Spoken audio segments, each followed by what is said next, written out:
Hi, I'm AVNJ, and this is How to Be a Biologist.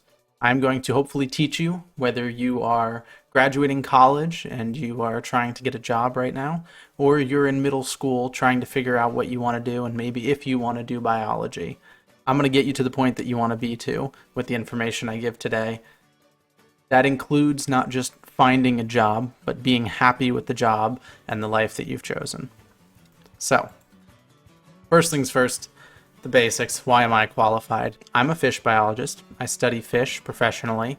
I am also a fish biologist on YouTube. So I have experience working with biology in both a presenting to the public type of way and as a professional career in multiple industries type of way. But in addition to fish, I have a ton of experience in a ton of fields. I've studied weevils, which are a type of beetle. I've studied freshwater mussels, which are sort of like clams. I've studied plants, and I've studied all sorts of other things, crayfish. So I've got a ton of experience in biology in general. And I went to college, and I went to college with a lot of biologists, and I saw what a lot of people were doing wrong, and how a lot of people were being led astray. And when I say wrong, I want you to know that that is a subjective wrong. Everyone has their own opinions, but success in school and success in academics don't equal success in the working world, and success in the working world doesn't equal happiness and thus success in life. So I hope to direct you more in that direction where you can be successful in a way that makes you happy. So, how do you begin? What is your first step if you want to be a biologist? Well, my biggest recommendation to anyone who has any interest in biology is iNaturalist. iNaturalist is a website where people can post observations of anything alive in the world. Just post a picture of it, a sound of it, something like that, and it logs the location and it logs information about that observation.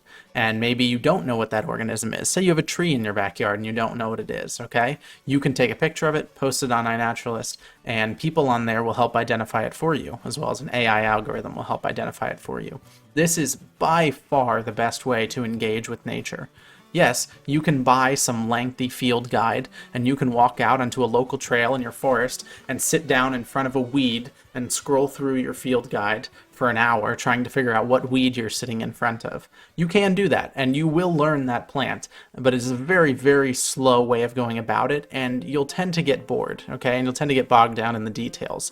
What matters is engaging with nature and seeing cool stuff.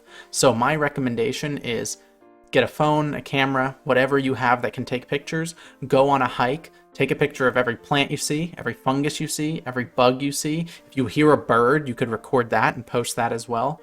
Learn about all of the organisms around you. And this goes into my first point, which is pick a niche. This is something that people often, I feel like, do wrong. It's okay to be a general biologist, it's okay to be a general ecologist and be into a lot of things. But the best way to set yourself up for success in the future is to pick a niche, is to pick something that you like, that you find interesting, and get good at that thing. And I'll talk about how to get good at that thing. And the most important thing is to not let yourself be bogged down or talked down to. Nature is open. You can engage with nature however you want to. The only thing that actual biologists don't like is when people pretend to have knowledge that they don't have. If someone is criticizing you for something other than that, they're not a real biologist.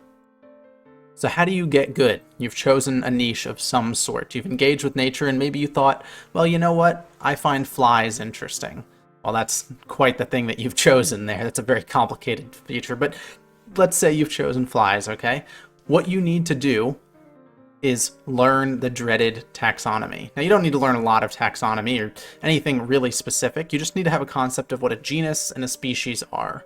A species, I'll teach you right now, essentially is just a living thing that is able to have babies with other members of the species. So if two things can have babies with each other, and those babies are able to have babies, those things are the same species. There are lots of exceptions, as there are in everything, because this is a human definition and we're talking about nature, which is not so simple. But in general, that's what a species is. And a genus is one of the ways that scientists help figure out what species are related to each other. A genus, in fact, is pretty much the most related that it's not the same species. So a particular genus might have 3 or 4 species in it. So one example is a zebra. A zebra is in the genus Equus.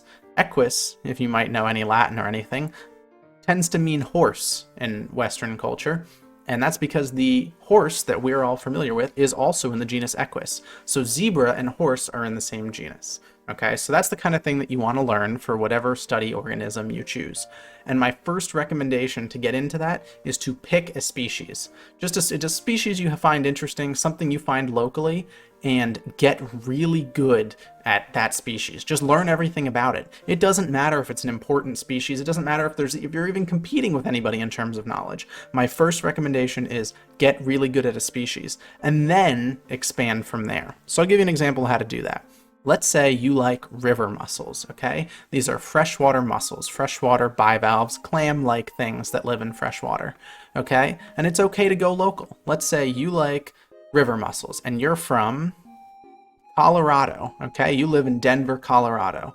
Well, you could look on iNaturalist for river mussels, see what ones Colorado has to offer, and let's say pick a particular one. Giant floater. Let's say that this is the species that you choose. They seem to be fairly common around Colorado and really around the United States in general, okay? The first thing that you can do is look at, with iNaturalist, every observation of this that has ever been given. It's amazing. There are 4,300 photos that you have to work with here. You can learn every little intricate detail of this organism from 34 or 4,300 photos, all right? You also have the link to the Wikipedia page, and this also has links to papers. You might not be ready to read papers yet. They can be a little overcomplicated, but there's probably some good information in there as well. Become the expert. Become the person that the people go to for this. AMRMN, this person is the expert on river mussels, on freshwater mussels. They are the person that people go to. Just become that for something, okay? See, they have 48,000 identifications. You don't need to go that extreme, but become the expert on something and slowly expand your way out. This is a great way to engage with nature because you get to learn and you get to teach at the same time, and one of the best ways to learn is to teach, okay? So if you've gotten decent, you've learned a few things, you know a few things, let's say you're going to graduate college soon, and you've picked your niche, and you really like river mussels, and there's a genus that you know all the species in, and you're just the leading person on iNaturalist for identifying that genus. That's great. You are the person with that genus. Now, the question is, how do you get a job? Because the inevitability of living in a society where money is a necessity to survive is you need to get a job. And I'm not going to sugarcoat this because a lot of people sugarcoat this, and often people are lured into a false sense of security. But the bright side is, the non-sugar-coated bright side is, no matter what organism you study, you can get a job that will pay you enough money to live. Now, that doesn't mean that you will have great hours, that doesn't mean that you'll have great benefits, and it doesn't mean that you'll have great pay, especially if you choose something that is not commercially important. Okay? And this is where the concept of commercially important comes into play. So a commercially important species is one that either we make money directly from, okay? Think of like cod, a fish that we all eat, or salmon, a fish that we all eat. If you study salmon, you will have a lot of job opportunities because those are worth a lot of money to a lot of people, okay? Or an organism that can prevent us from making money. So a good example of this that you might not even think are commercially important are weevils. Weevils are extremely important and have been used in multiple company and government projects. They're just a cute little beetle, but weevils tend to be very specialized and very good at destroying specific crops. They tend to be specialized for like one crop, and they're incredibly good at just wiping out an entire field instantly. So you can imagine the government and companies alike don't want to lose money when a weevil population comes through and destroys an entire harvest that they were planning on selling or using to feed people.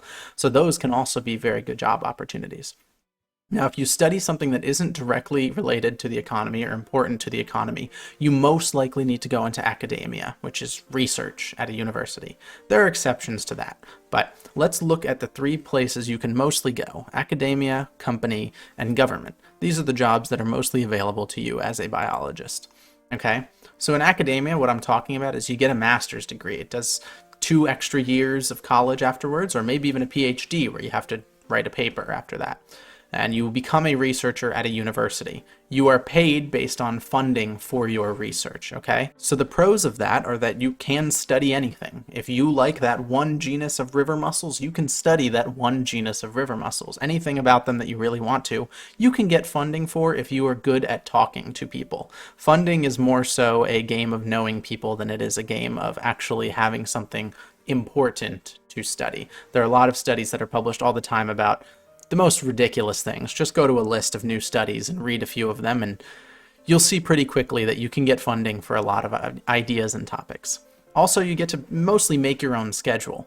That doesn't mean that your schedule is super free, but it does mean that no one's really hanging over your head for the most part. And you get to teach new biologists. If you're in a position at a university, if you're doing research, you might get, the opportunity to co-teach a class or to have some people work with you in your lab, and that can be very rewarding. However, the cons of working in academia are that you're often overworked. As a result of making your own schedule and no one leaning over you, people who do research are expected to get a lot done in a somewhat short amount of time. And don't get me wrong, if you're an efficient worker, you can definitely make that work and still have tons of time for a personal life. But generally, people tend to not be good enough at time management to do that. So be realistic with your expectations. They're also often underpaid. This is probably the least paid of the biologist jobs. And that makes sense. I mean, if you're going to be able to study anything you want, it makes sense that there's going to be less money and funding in studying whatever you want. And one last thing is there's a lot of stupid red tape in your way. In academia, you are working for a university. A university has a reputation, and if you publish a research paper that needs to go into a journal, and you actually need to pay money to get into a journal, and there's an approval process, and they also require you to send it to other scientists, some of whom might not have your best interests in mind. There's a lot of steps and things that can get in your way that are going to feel really annoying because at the end of the day, they can be very unnecessary. Now, you could work for a company, a private for-profit company, and the benefits are that this is usually the best pay by far. Biologists at private companies tend to make a lot of money, and you're often surrounded by people who know absolutely nothing and will look up to you greatly. If you are the sole muscle biologist, say you work for a private company that works on a specific river, and you're the mussel guy, you're the guy who knows the mussels and therefore knows everything about the water quality on that river, and everyone else at the company is engineers, you are the inexpendable person. You are the person who has all of the knowledge, who has all the things that they need to know, the person that they go to. And replacing you is very difficult. So you often have some job security, and you often feel very important, and that your work is important because the people around you look up to you as the one that they go to for information. The cons is these jobs are hard to get. They really are only available for highly commercially important species. You're probably not going to find a private company that is going to hire you to be a mussel biologist. It's unlikely, unless they're harvesting mussels for people to eat. That's probably the only case where that would be the case. So these jobs can be hard to get. There's going to be a lot of competition, which is why, as I talked about earlier, getting a niche is so important. Picking something and becoming the best at it. Because when you will finally find a private job that is hiring for something related to the organisms that you've studied up until this point, you have thousands of hours of experience going through, identifying. These are things you can put on a resume. Resumes are a lot more flexible than you think. You don't just have to put job experience. If you have identified 10,000 pictures of this particular mussel and they're hiring you to work with this particular mussel, put that on your resume. And the final thing you can do is get a job with the state or federal government. And the benefits of this are that there's decent pay and amazing benefits. The ability to retire early and get money towards that fund, health insurance, dental insurance, eye insurance, very amazing things. You often get a state vehicle if you work for the state, and there's very high job security. It is very hard to get fired from a government job. You have to be quite bad at what you do, or there has to be a severe economic crisis. But the cons are, it needs to be a commercially important species. Not as commercially important as private companies, because governments still do environmental work, and they will pay people to work with species that aren't necessarily commercially important, but might be important to the environment. The other con is that work can feel unimportant. A lot of times the government has a lot of old projects and you're collecting data for a lot of old projects, but that data is not being used. So you're spending every day and you're required to go out in the field and collect this and do this and mark this down, and you have to do it in a very specific way. But if no one is ever looking at the results that you publish, it can feel like your work is a little unsatisfying and unimportant.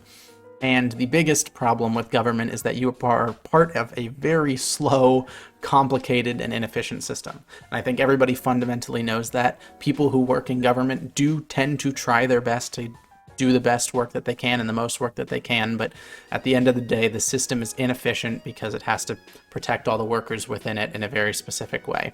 So it can be very difficult. In the same way that academia has red tape around a lot of things that you do, government is going to have a lot of red tapes around the things that you do.